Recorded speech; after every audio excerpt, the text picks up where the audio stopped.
இந்த கொஷின் பாருங்கள். ஒரு கடிகாரம் 4:30 மணி என காட்டுகிறது.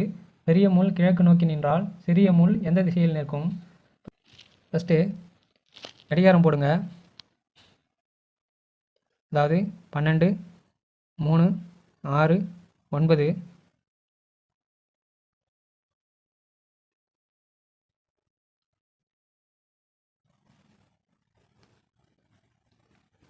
ஃபஸ்ட்டு கடிகாரம் போடுங்க.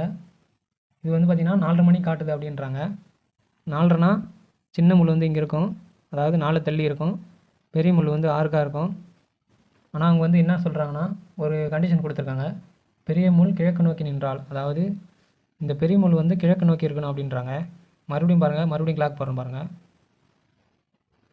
இப்போ வந்து இந்த பெரிய முள் வந்து பார்த்திங்கன்னா கிழக்கு நோக்கி இப்படி இருக்கும் அப்படின்றாங்க. கிழக்கு நோக்கி இருக்குன்னா இங்கே 6 போடுங்க. இங்கே 12 வரும். இங்கே 6 வந்தால் இங்கே 12 வரும். இப்போ பாருங்கள், இப்போ அப்படியே போட்டுன்னு போங்க. 1, 2, 3, 4, 5 இங்கே வரும்.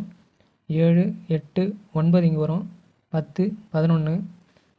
கண்டிஷன் வந்து என்ன கொடுத்துருக்காங்கன்னா, பெரிய முள் கிழக்கு நோக்கி நின்றால், அதுதான் கண்டிஷன் கொடுத்ததுனால நம்ம வந்து இப்படி மாற்றி போட்டுக்கிறோம். இப்போ சிறிய முள் எந்த திசையில் நிற்கும் அப்படின்னு கேட்குறாங்க. இப்போ வந்து பாருங்கள், சிறிய முள் வந்து எந்த திசைன்னு கேட்குறாங்க.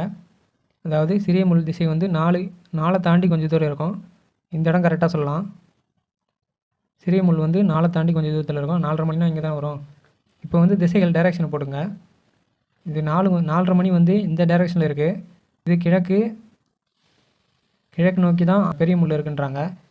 இது கிழக்கு, இது வடக்குனா, இப்போ வந்து சிறிய முள் எந்த திசையில் இருக்குது பாருங்கள். சிறிய முள் வந்து வடகிழக்கு திசையில் இருக்குது. இந்த கேள்விக்கான விடைன்னு பார்த்தீங்கன்னா ஆப்ஷன் டி வடகிழக்கு.